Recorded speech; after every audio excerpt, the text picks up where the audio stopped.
Okay, today we're talking about rhythm. Now, rhythm is one of those really sort of abstract art ideas. Now, I'm going to take and do sort of diagrammatical stuff first, and then we're going to talk about a lot of different artists here.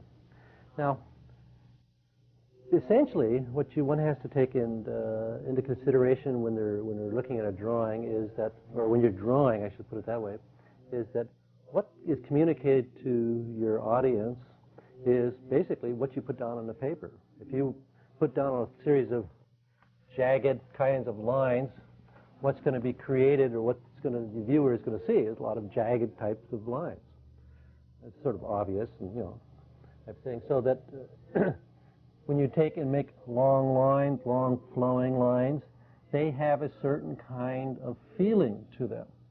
Now, as an artist, you take and try to control and to communicate what kind of experience the viewer has when he's taking and looking at your drawings. Now, rhythm is just one of these ways of taking and controlling it. And it's a very, very sort of mechanical type of thing. So I'm going to take and approach it to begin with very mechanically.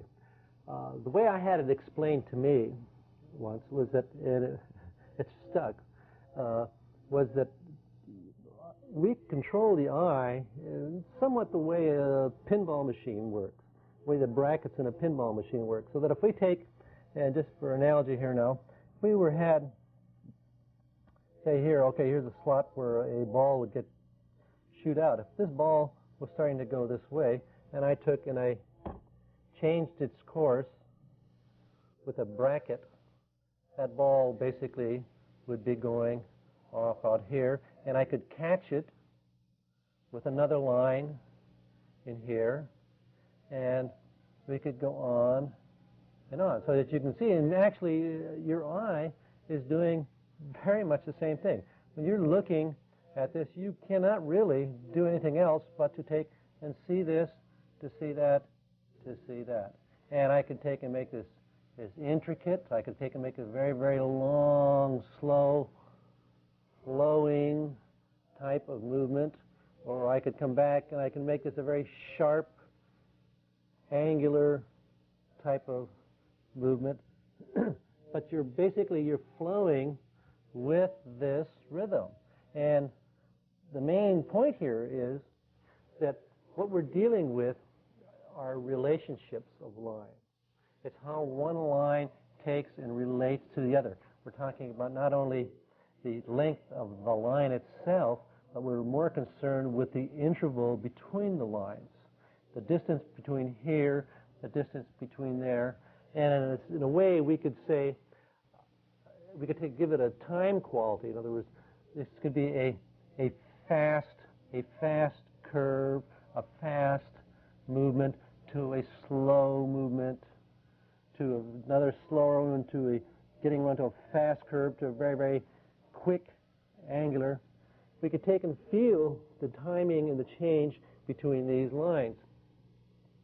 One of my teachers, Feidelson, he mentioned the fact that what he liked about Braque was how much he looked like Rubens. And when you first start thinking about it, you said, what is he talking about? Braque doesn't look like Rubens. Well, what he meant was that in Rubens, there's a certain quality to the kind of rhythm. There's a certain interval between these rhythmic lines that sort of fit with the kind of a interval that we find in the arrangement some of the cubist pieces of Brock, the sense of timing that he had to it.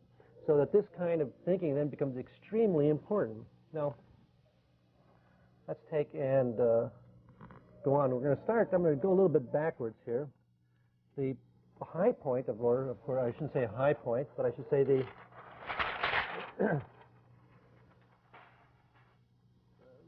one of the artists who's always noted for his sort of extreme rhythm and stuff, of course, is Rubens. And he did it to almost the point of an excessiveness. But we're going to go backwards and start out with somebody who's a little more accessible to start with, is Renoir. Now, everybody, of course, knows Renoir's nudes. And think of Renoir sort of as an Impressionist painter. Now, like so many of the other Impressionist painters, Renoir was really very, very interested in classical painting. Now, when we look at this reproduction here, we can take and start to see what he's talking about. I'm going to take and draw from this to take and show what exactly I mean in terms of what's going on here. We can take and let's say, now of course, all these guys always worked within the frame or context of a frame. This is a painting. Now this isn't a small painting. This is about 29 by 60, so that's a fairly good size canvas. Now, first thing, you have to look at this as an abstraction. And we'll take and start looking at the figure. First we'll take and see, okay, basically the head, the placement is here. And start to see total. Now, remember the drawings I just talked about, how we played with the line. Now, if we take and look at this torso, first we see what we have is this one sweeping, clean, clear line. This torso comes down very close to the frame, and is doing this, a very, very simple line. Now, if we ignore the arms for a second, we see that this torso is a very, very simplified form. And you can see this line and the pubic arch about here, the pelvis, and here, or else here. So this line carries right through into the leg up to the knee. Then we start from here, and you can see where the curve now starts, and he's collecting. You can feel this to this and how he's taking and catching your eye. You just automatically start to flow with this. Then he starts pulling it down to here. And as we've gone over to this side of the form, now he takes and comes back, and he's catching us again, and we start pulling us through in here, and he comes down to the foot, and I've got us pinched over a little bit here. And then we feel this taking and coming up. But you can see how he's sort of finishing us off. He's really tying, slowing it down into here. Now, since he's dealing with the frame here, the arm now is coming up through here, and he takes and fits us in. He's working with a straight vertical. Form here, here.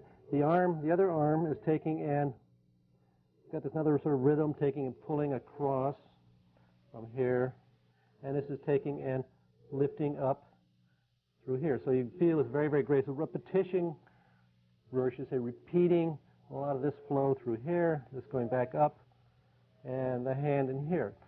So we can find that this is a very, very simple type of movement. If you can take and look now at the painting, you can see how he's really abstracted this. It's not a realistic thing at all. He's basically taking a very, very simple idea. Now, since we're looking at this painting, I might as well point out a couple of other things that he does. This is really a takeoff on the classical approach of bathers and what have you. And you'll notice that he takes and he tries to create space. He's starting with a very two-dimensional thing here. He comes off and he has taken and blocked off the background back here, so we have no space in here. And he takes and pushes the space back in here. So by pushing the lights back in here, we get the mountains going back up here and what have you. And you just really feel the depth going in. And he does this with also taking in within this area here. This is a rock or something like that. It's hard to tell actually what it is. But he comes in and he starts pushing things through here, and he makes us start feeling the spaces in between. he gives a little bit of volume in here by taking and pulling some foliage over this leg. But it's essentially, it's an abstract painting. Very, very simple, taking and making you feel that grace of that movement. I want to take and show you another Renoir here. This is a very famous, and of course, right away, it's called The Judgment of Paris. And this isn't too large, 38 by 46. Now, here you can obviously see very quickly that he is dealing with obviously a classical form. Now, I just want to take and deal with one figure here because it's very traditional. I always have the reproductions on the wrong side here, okay? Type of a classical pose. Now, actually, before I do this, let's take and talk about the pose a bit itself. Now, if we can sort of let me do some posing here, you can get all of me here for a second. What they would do is in the development of the Renaissance, the kind of poses that they took and used, that they would take and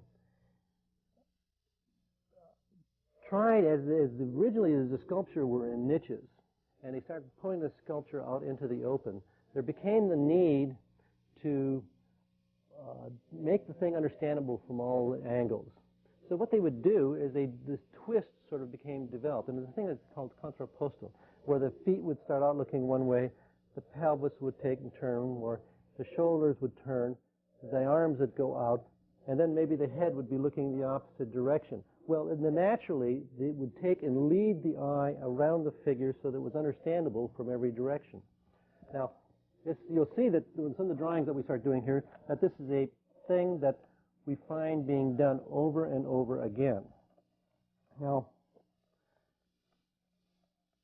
here we find, okay, very, very simple form again. Now, Renoir really took and played these very monumental, large, massive figures, and they were very, very simplified. They took it very classical in tradition.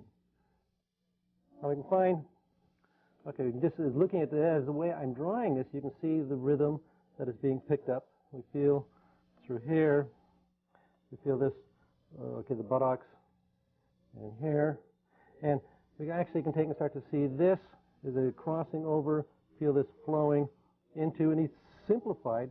For instance, like the legs they don't seem to have joints. It's a very, very rounded type of form. Very simple.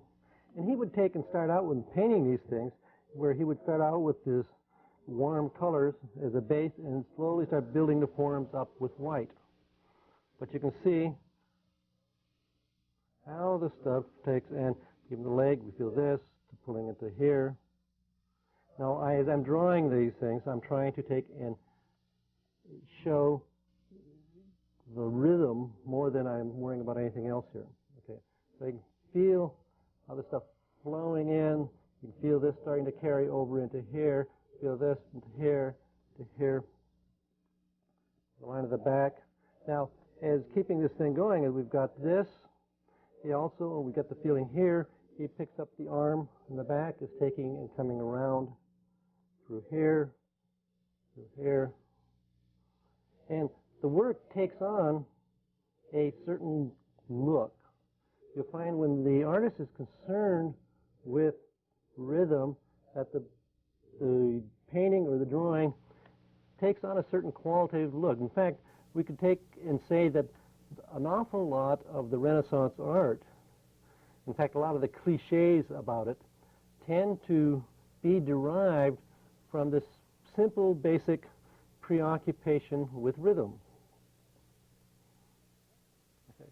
Now, if we take a look at the rest of this painting, you'll see that all of the forms tend to fall and fit into this sort of graceful, flowing quality to the thing. Okay, now let's go on to Rubens.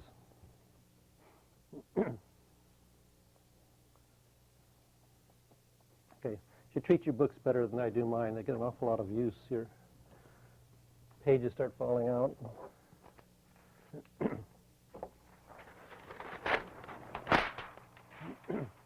Now this is a very, very large painting. This is a 181 by 134, and it also has wings that would be on the outside of it for going up that.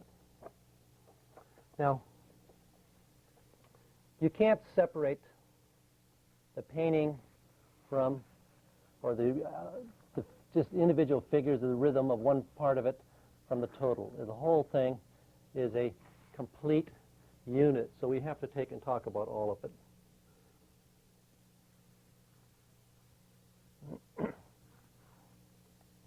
Which of course means you have to take and relate things to the frame. Now this is a crucifixion scene, and so let's just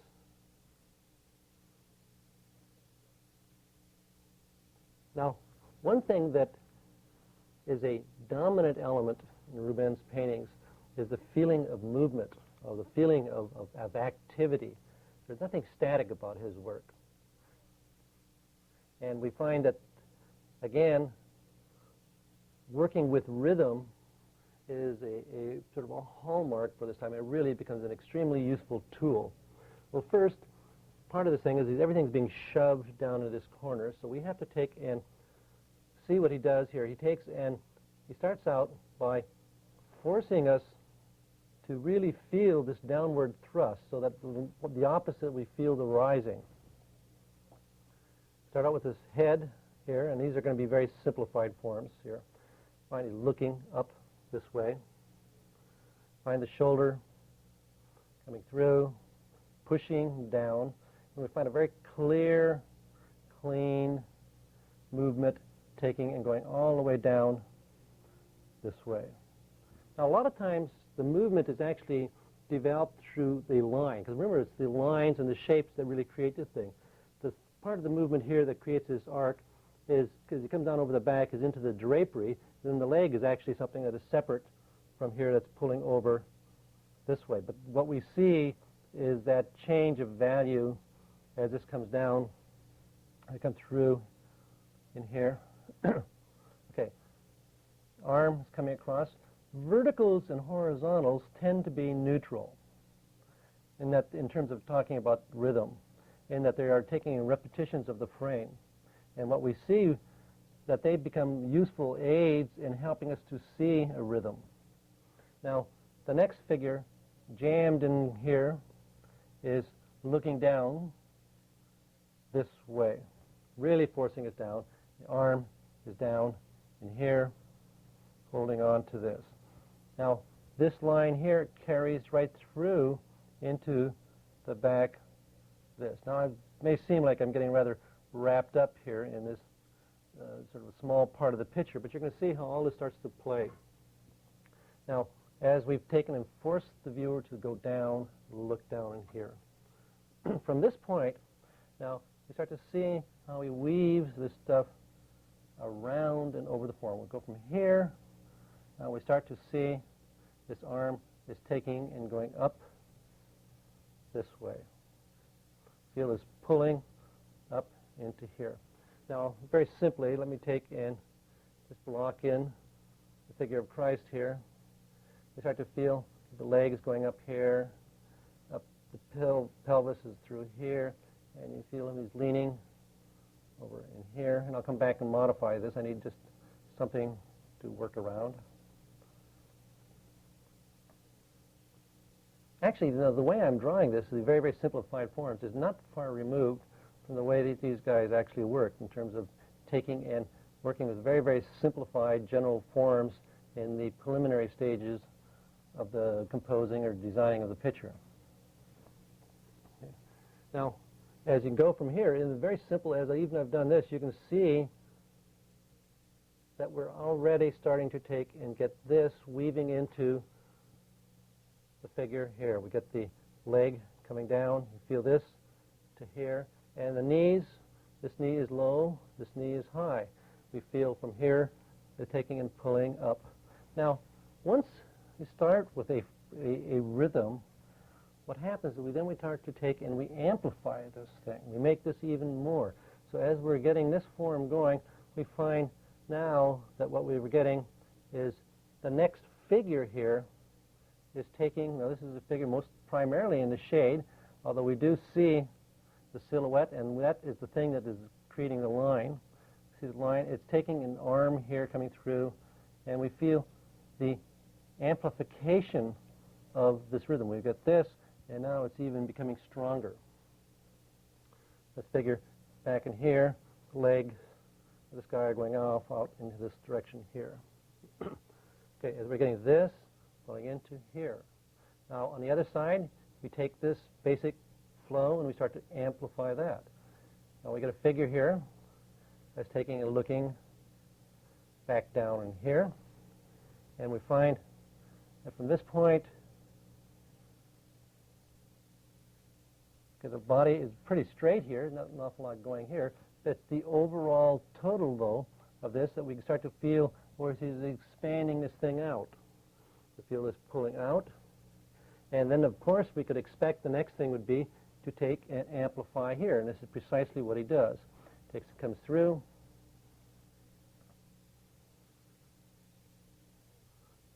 around. Now, Rubens was one of these people who was fantastically facile. He had an ability to take and draw and think and do, it seems like doing 100 different things at once. Now, for instance, there's stories about how as he would be painting, he would take and have a quartet taking and playing music to him. He would have somebody taking and reading from Latin to him. He would be taking and dictating a letter, and at the same time working and holding on a conversation with other people in the studio. So you can find that this kind of intricacy of taking and weaving all this stuff together like this should not be thought of as something unique. In fact, the time of serious kind of organizing was something that was really a hallmark of the day. Now, as you're looking, as I was just doing this sort of automatically, you can see even into the parts, I was taking this leg and feeling that rhythm, taking and carrying it through. And playing one shape, playing this shape in here, how he would come up and push the knee right up next to that, and how that shape of that calf fits up against that foot. Now, I don't want to get too wrapped up in that because it's not really our subject today, but just an idea that all of the parts were tied together also. Now we can see this flowing, feel this pull up here, push up, the arm pushing up. Now, we would think, gee, this would be quite a bit that he's already accomplished here. He's really starting to amplify, but he doesn't give up there. He takes and starts really expanding this. Now we take into a figure in the background now here where he really pulls. So you can start to see this sort of excessiveness that is thought of with Rubens, how he takes and really makes this thing come out farther. Pulling, figures take up here, pushing, holding up to the corner of that cross, the rounded figure. And another figure coming from the outside here, pushing this way. And so we find that even in the timing of the heads, that the way we go from this down here, well, there's another figure in here. I guess put this guy's head in here for the moment. You can start to see how he takes and builds up, starts closer, a little bit more open, really expands it out, and then we get tight and we start feeling this building, pulling up. So you can see the thing just swirling, pulling through on this whole thing. Now, it's a lot of time to be spent looking at one painting, but I think you can start to feel how abstract this kind of thinking really is. So often, if we're not trained and haven't had the opportunity to take and really get into this area of thought, we tend to look at these great paintings merely from the point of view of being just so much painting of flesh, rather than the real intellectual accomplishments that they were. You start to feel, you start pulling, and we can take it. Now, of course, the natural thing would be if we just look at the logic, and it's very, very logical. start to feel this pull, how this takes and now lifts up even farther. And we can see now another figure in here, the elbow coming out, and this taking and really forcing that direction. From here, he keeps it going. He puts some trees up here, going with it, pulling Alf out here. We find that the sky is everything going up here, and then the cliff is coming through here, a very simple line. Now, there's another element to this. He takes in, so far I've been talking strictly about how we feel one line flowing into another. Not one line flowing into each other, but how he orchestrates the forms. Because it's not a question of making a wiggly line. You have to take in, as you see that he's done here, he takes and he brackets forms. He takes one side, he comes over to the other side. We have to have this space between things. We have to have this timing between the forms.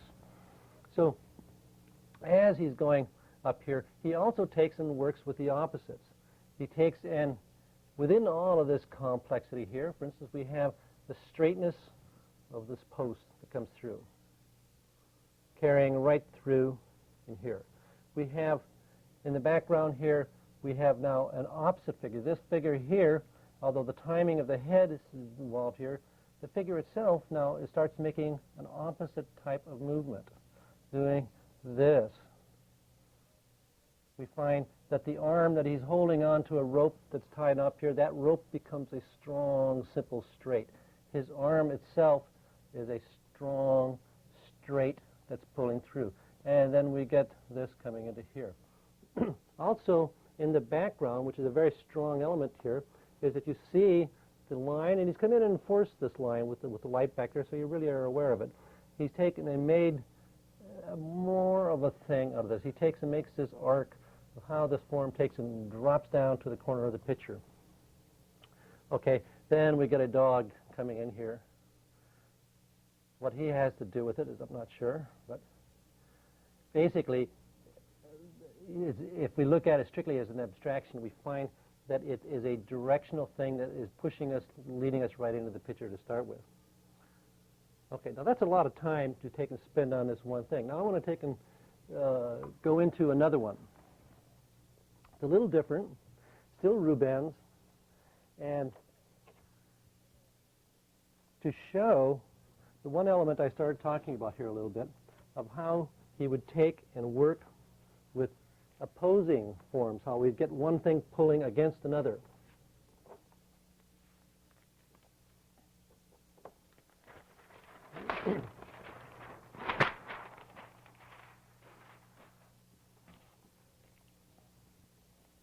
Again, this is a rather large, this is an altarpiece. Let's see, what size is it? This is 118 by 92. So it's no small piece.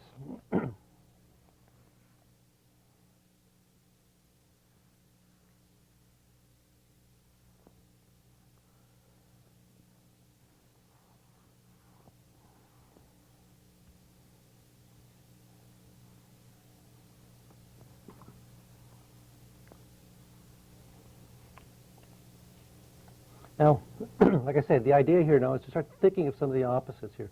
So I'm going to really concentrate on this here. But again, we have to think about the whole picture. Okay. First, we have one figure here, and we feel from here that there's this. Well, we don't feel. We can actually see. What he's doing is a strong movement going like this. There's a figure leaning back out of the picture this way. Now, that is the first basic element of that figure. Now, within that figure, we find that it breaks down into a series of movements. For instance, we can feel in here, there's an arm coming back, pulling over this way, holding on. This rhythm pulls into here. Leg coming down. And he's standing on the ground here. Or actually, I'm not sure how that works, but okay. leg going back in here, like this. But you, first of all, the main thing here is that you really feel this pulling, and he uses a lot of forms in here to take and communicate this rhythm. So you can see in a very simple way, but the primary thing now is pushing back and out. And he's holding on to, he's pulling a net, which takes and comes down from here and actually pulls through here. Now here's where we start to get this sort of opposite. As he's doing this, the figures next to him here are taking and going the opposite direction down this way. Here we see arms taking and pulling down, going down, this way. Now the opposite, obvious opposite here is, of course, that this one is looking up, going up this way. He's actually looking this way, but he's pulling this way. This figure here is taking and going down this way. The more abstract opposite I was thinking of more was that we have this line playing against that line. And we find now that this line here takes and builds right up into the figure right above it, where we take and look, this figure here, the back view, we're looking back into the picture, and slightly tilting this way, and his arm is taking and coming down and pulling into this area here, and here, here. He gives us a value change. The guy's got drapery wrapped around him so that we continue this sort of abstraction here. Now, you can see how this is pulling into here and pulling into here. And we've got this going down. And this line here that we've got going now, we start to see the line of the boat is pulled right off of this. Guy has his hand on the edge of it here, going through and going out this way. So you start looking at these lines now. You start feeling this. You start feeling how this is pushing. All of these things, and yet everything has this sort of flowing, weaving togetherness. Now as we get up into here, this figure now is going back in space. He really forces that depth, that arm, going back into the picture. Okay. We feel this going back in, and what he does is he makes us go, we're starting from the foreground. Now this net and stuff here, there's fish, what have you in here, and this guy is taking and actually pulling on this net here, down here, but this is in the foreground. This diagonal that we've got going into the picture goes all the way back into these, taking these big figures in the foreground, and right juxtaposed to it, he takes and gives us a very, very small figure in here. As this figure is pushing out, we get this figure moving in. Arm through here. And he keeps us all the way building up on the frame here. He doesn't really let us get out of the frame. You're standing here, looking down this way. This figure is looking over this way, holding on to a staff here. Okay. Now, from the fact that now that we've gotten way up into this corner, from here, he takes and starts to get us moving back. Now again, he's taking and he's playing with the line. For instance, here we find that he's taking this form here. He starts building up, and this leads right into the figure, but it's not a straight, hard line. He takes in truly Rubenesque way, he takes in is slightly curved. We feel the total of this form here pulling into the curve and going along with this form up here. So we find this rhythm. Now you can see already how we feel this building up. So you're getting this lifting quality and this rhythm. And you feel the drapery is being picked up here, pulling through, the buttocks here, coming up, the arm going out, coming back, the head looking back over this way. Now, you notice what we've done here. is that we've started from right down here, and we've taken and we thrust something out. We've taken and we're starting to pull this stuff up. And as we are both subjectively, in other words, one, we can see the way one figure looks helps us to relate to another figure. As we're lifting this thing up, we're getting all the way back, we push us all the way out, and then he's taking and building us up. And as he's building us up, he's taking us up to a point on the frame which is directly opposite the lowest point. So we're getting the high and the low. Now, as we keep this thing going now, we find that the next figure then is taking and coming over. And you can see, even in the timing of the heads, the relationship of how he takes and gets this flow, which is, again, working as a counter to this. The way this starts to pull. These guys are very, very consistent. They do this again, again, and again. Come down, come through. And all of this is playing up to, of course, the most important thing in the picture is the figure of Christ here, which is really the story-telling element here. And as we build this rhythm, we find that this is going up to here, and all of this stuff building for here, we then have him very calm, very straight, but not disassociated from all these rhythms. We find that the shape of this now fits into the flowing robe. We find this repetition coming through.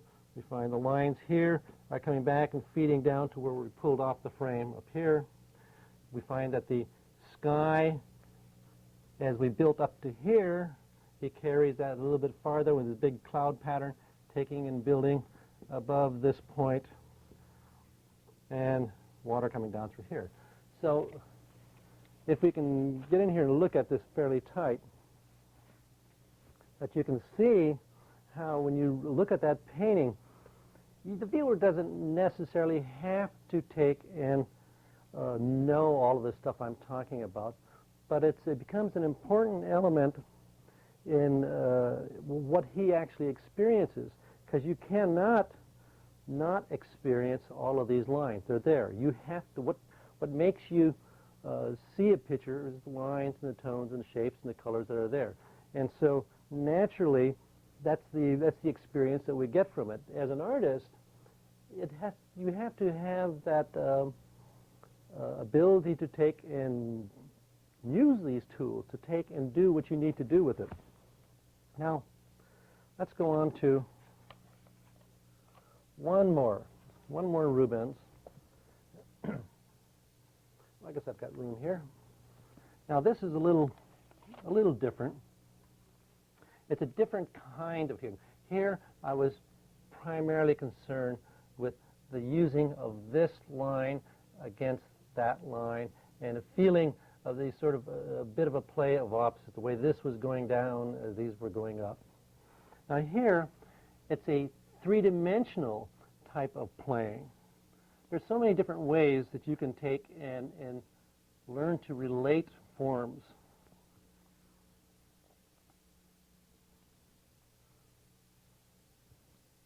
And one of the things I enjoy talking about this stuff in relationship to drawing and the figure is that so often the figurative artist today seems to be sort of, how can I say it, well, he doesn't have the or perspective of the understanding of the strong abstract element that we have as a tradition of figurative painting. Okay, here I'm just starting out with just taking and blocking and very simply what the main figure of Christ is. Let me show you this real quick here, what I'm dealing with here. You can see this come in fairly tight on that. You can see what I've got here is, you know, the Christ, again, it's a crucifixion being taken down from the cross. So you can see the figure here, you can see Mary, you can see all of the figures up on top. Now, I just want to take and show you the abstraction of this. Now, what I'm abstractly thinking about here is the fact that, okay, we have this figure, that is taking and arcing through here. It's three-dimensional, or it's field is coming down this way. And an important part of this is that these figures are always working in a three-dimensional space. They are not just a two-dimensional design. One of the most difficult things to do is to take and design or compose not only two-dimensionally, but three-dimensionally. Actually, composing two-dimensionally is relatively simple compared to taking and trying to do it both two-dimensionally and three-dimensionally. Now, as we feel this figure coming over, now the point here is that he's taking and going in space here, and we feel this drapery now is taking and coming underneath that figure and going up. So we feel something coming from here, going back behind and up this way.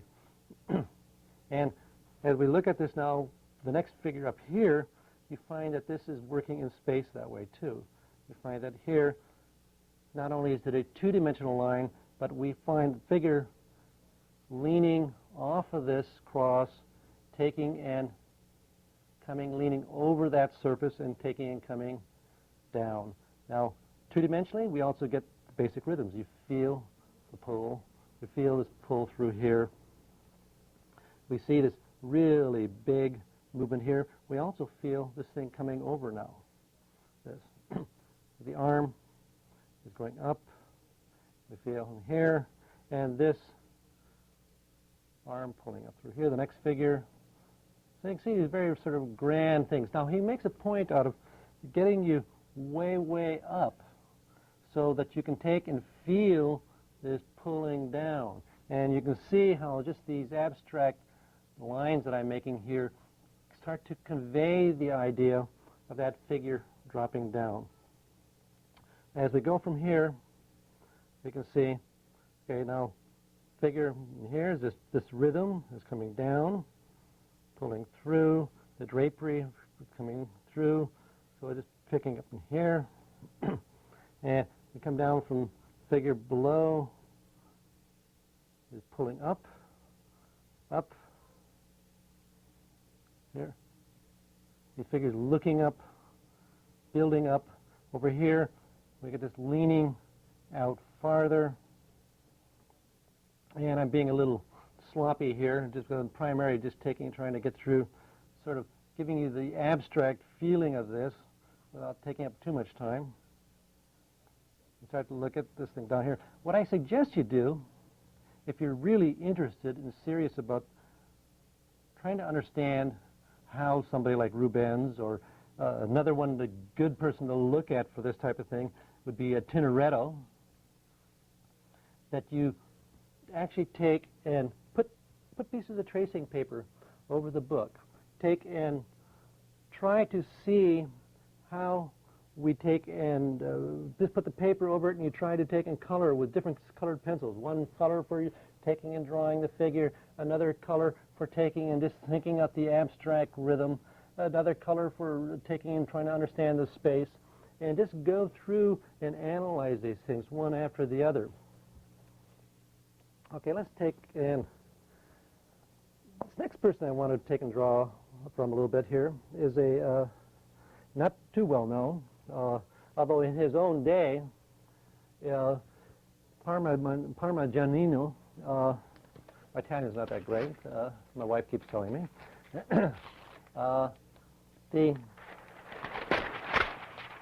In his own day, though, he was very, very, very popular. Probably, if I remember right, his own work was much more well known in terms of reproductions and what have you than we find Michelangelo's was. Now, sort of he was a Mannerist painter. He's a contemporary of Michelangelo's. The heavy book here. Okay. What he did, he got paid for a commission to take and do a large ceiling. And what he did was he took and he bought all of the, spent all his money on quicksilver and trying to make gold and ended up poisoning himself and dying. So back in those days, those guys, even no matter how famous you were, they were always trying to take and turn a quick buck. But no, times haven't changed. Times haven't changed. I'm going to start with this drawing here. Now, I'm going to have to put this down because I don't want to ruin this book, but I want you to take a look at it here first. And if you can, see if you can get in close enough to see this thing clearly. Now, I think just from what I've been talking about, if you start to look at these figures, that you can see very clearly how these rhythms start to take, and you can see how the abstraction has taken over from the drawing, or from the realism. There's anatomy there, but there's a lot of just manner. Now, this word mannerism, or manner, used to have a very lousy connotation to it. In fact, it used to be, mannerism used to be thought of as essentially the sort of a downhill end to the Baroque or the Renaissance. And it's not until rather quite recently that they've taken and it's been upgraded to sort of that the Baroque is really an appendage to mannerism. That may be an overstatement of the point, but the fact is that these guys were very, very serious artists. And manner, the whole mannerist movement, rather than having a bad connotation to it, actually what it meant was to have style, to have design. And it used to be thought of as in the manner of Michelangelo, which is not really the case at all. Now, I'm going to take and do a little bit of drawing from these so you can start to see what these guys were doing. Now, practically every figure in this thing has this same sort of quality to it. Now, by the way, these are the reproduction I showed you there is a facsimile, and it's about the actual size. But the drawings were not very large, very, very, very small. Okay, again, I'm going to use a very simplified approach to the drawing. But you start to feel, okay, the attitude now, in this point, the head is turning slightly away from us. And they pushed, you feel is pulling here, and right away, he's taking, and if we think of the whole torso, we feel it's coming down. The back, he's taking and come down, and he starts to do this. Renoir would have loved it. He probably did. He looked at everybody. Okay, we feel here, feel the torso coming down, and we feel this sort of movement going through. You can see how he's taking from. Now, the important point here is the head is going away from us this direction. As he starts pulling around, we find that the pelvic area here is coming out this direction. So we're getting this movement I talked about, the contrapposto type thing.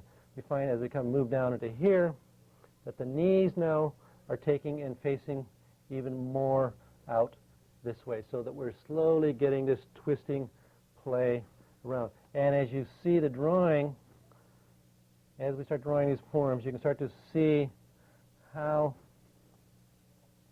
we feel this flow of the figure. And you notice now that the feet, or we don't see the feet because the figure is standing in water, not because he couldn't draw feet, but because they were bathers in water. Okay, but you can see now this part here is coming out this way. So we're getting this shifting. It's going this way, turning, and then even pulling around more. And you can feel this very, very simplified movement pulling. You can feel this figure going back into here. And as we've got this figure, this arm coming out here, going behind, the other arm in the back is taking and going through here and wrapping up behind that. So he keeps extending this. And in fact, he takes this now, he gets some drapery pulling behind this, and the next figure behind here, although I'm not doing the whole composition here, but the next figure, just as in the same case as Rubens, with taking and continuing that line going through. Now, another one of the main figures, which actually is up in here, you find it's a different pose, different figure, but does practically the same thing. In this case, we start out with the head looking down. Okay, so we've got looking this way. Torso coming down. Notice the similarity now between what I just drew. Here, coming down through here. Now here, the knees are coming a little bit closer together.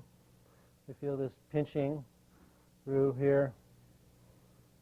And now the knee down this side is taking and coming through here. And we find right away that there's a certain feeling for once maybe this would be pulling into here. Although that is really the dominant thing. The main thing here is he takes and makes us tie this into this. So we feel this long line coming down through here. Down. Okay, notice the feet. Same kind of situation as got here. The knees are coming across here. The pelvis is taking start to come out here. This arm is pulling over this way through here. And, well, you say, well, this is like a formula. Well, in a way it was. And you find that this formula, in Parmigianino, was a part of his style. You know, all the figures had a sort of elongated quality, but they also gave the certain kind of feeling for this rhythm, or for the style of the whole picture. The criticism, a lot of this stuff is the fact that it is sort of formulistic. But you can see how this stuff keeps start working one into the other. Now we take a reclining pose, and we'll see that again it takes on that same characteristic. Now also in space, as he goes back in, we find this figure comes pulling out this way, comes across, and not unlike the Renoir. Find the hair, takes up on the hips, torso coming down. So you can see how that line flows, pulls in. This is a very useful concept to take and work with if you need to take and draw figures in such a way that they have a sense of grace. I remember back in my student days I did a lot of fashion drawing, and I find that I was using this stuff and trying to take and put in these classical ideals of sense of rhythm into the drawings, and they really did. They had a sort of a very unique look to themselves, and they looked very fashionable. Just that gracefully flow. And if you take and look at fashion drawings, you'll find quite often, whether the artist is obviously aware of it or not, that a lot of times they will be taking and using these same basic principles because, again, going back to what I started with, what you get really, what you see is what you put down. In other words, it's the lines, it's the tones that take and communicate. If you're trying to take and create a graceful thing, you almost automatically take and pull into this kind of a rhythmical, flowing, long line type of movement. Now, here's another drawing. I just want to take and show this to you because I want to take a look at a little bit of Michelangelo too. Now here, this is a very, very sort of finished drawing, and you can see the clarity of this thing.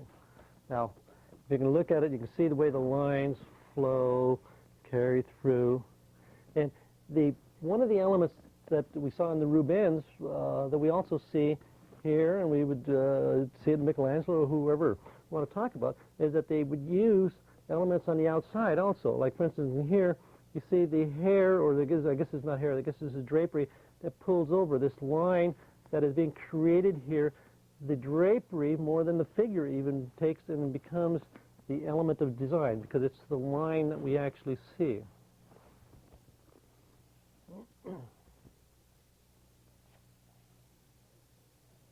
Now, I've covered an awful lot of stuff here. Let's take and I'm going to look here a little bit at a Botticelli and then the Michelangelo. We got time here.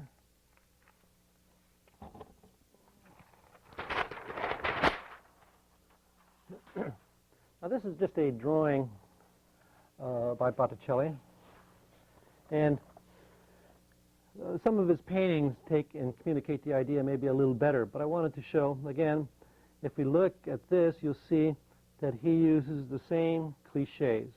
We find the placement of the legs, we find the turning of the knees, find the pelvis, the shoulders, the whole thing. You can see the graceful flow that he's taking and creating, even in now taking the arm, coming across the shoulders, and pulling up.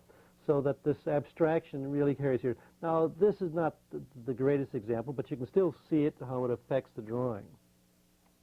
Now, let's look at the Michelangelo. Now, one of the things about Michelangelo that is exciting, and that, in a sense, you might say, I don't know, I want to say better. Let's just leave it at different.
Okay, today we're talking about rhythm. Now, rhythm is one of those really sort of abstract art ideas. Now, I'm going to take and do sort of diagrammatical stuff first, then we're going to talk about a lot of different artists here. Now, essentially, what one has to take into consideration when they're looking at a drawing is that, or when you're drawing, I should put it that way, is that what is communicated to your audience is basically what you put down on the paper. If you put down a series of jagged kinds of lines, what's going to be created, or the viewer is going to see, is a lot of jagged types of lines. It's sort of obvious, and type thing. So that when you take and make long lines, long flowing lines, they have a certain kind of feeling to them. Now, as an artist, you take and try to control and to communicate what kind of experience the viewer has when he's taking and looking at your drawings. Now, rhythm is just one of these ways of taking and controlling it. And it's a very, very sort of mechanical type of thing. So I'm going to take and approach it to begin with very mechanically. The way I had it explained to me once was that, and it stuck, was that we control the eye in somewhat the way a pinball machine works, the way the brackets in a pinball machine work. So that if we take, and just for analogy here now, if we had, say here, okay, here's a slot where a ball would shoot out. If this ball was starting to go this way, and I took and I changed its course with a bracket, that ball basically would be going off out here, and I could catch it with another line in here, and we could go on and on, so that you can see, and actually your eye is doing very much the same thing. When you're looking at this, you cannot really do anything else but to take and see this, to see that, to see that. And I could take and make this intricate. I could take and make it very, very long, slow,